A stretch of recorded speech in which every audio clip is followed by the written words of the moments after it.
ये मुझे भी खबर अभी मालूम हुई है कि हैदराबाद के दो ट्रैवल एजेंसी, एक fly zone tours and travels और अल मक्का हज एंड उम्रा के 42 हाजी मक्का से मदीना जा रहे थे बस में, और बस को आग लगने से मालूम हुआ कि सिर्फ एक शख्स की जान बची है, कंफर्म नहीं है। बास कह रहे हैं कि पूरों का इंतकाल हो गया।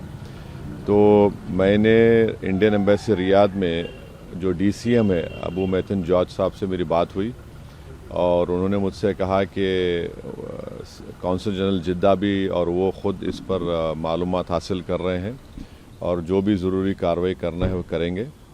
और साथ ही साथ मैंने इन तमाम उम्रा पैसेंजर्स के दोनों ट्रैवल एजेंसी से वीज़ा डिटेल्स लेकर कौंसल जनरल ऑफ इंडिया जिद्दा को और DCM इंडियन एम्बेसी रियाद को और साथ ही साथ फॉरेन सेक्रेटरी को मैंने ईमेल किया है।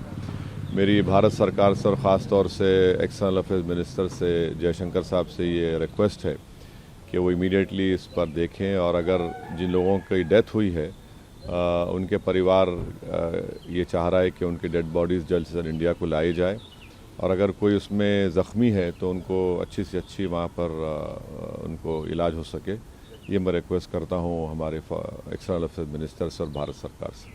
सर, दिल्ली में अभी हाल ही में जो ब्लास्ट हुआ है, मुफ्ती जी कह रही हैं कि भारत बता रहा है कि कश्मीर कितना सेफ़ है, लेकिन दिल्ली के में जो ब्लास्ट हुआ है, दिल्ली भी अब सेफ़ नहीं है। जो केंद्र की पॉलिसीज़ है वो पॉलिसीज़ ऐसी है कि कश्मीर नहीं, दिल्ली भी अब देखिए, वो मेरा मानना ये है कि जो टेररिस्ट एक्शन दिल्ली में हुआ, अब तो NIA ने कहा कि सुसाइड बॉम्बर था, हम उसका कंडेम करते हैं।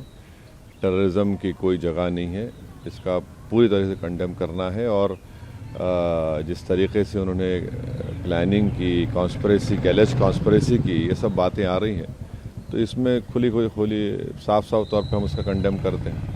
सर, इसी पे कश्मीरी मैन को भी अरेस्ट किया गया है NIA के थ्रू, जिसने बॉम्ब को वहाँ प्रिक्योर करवाया था। जो भी है, अब तो इन्वेस्टिगेशन चल रहा है, तो आप और हम कोई कंक्लूजन पर नहीं आ सकते। मगर ये जो इंसिडेंट हुआ दिल्ली में, जिसमें 10 लोगों की मौत हुई, फिर अनफॉर्चुनेटली नौगाम में भी वो जो एक्सप्लोजिव रखे थे वहाँ पर भी पुलिस स्टेशन में ब्लास्ट हुआ, उसमें भी लोगों की मौत हुई। वो भी हमारे लिए तकलीफ दे बात है।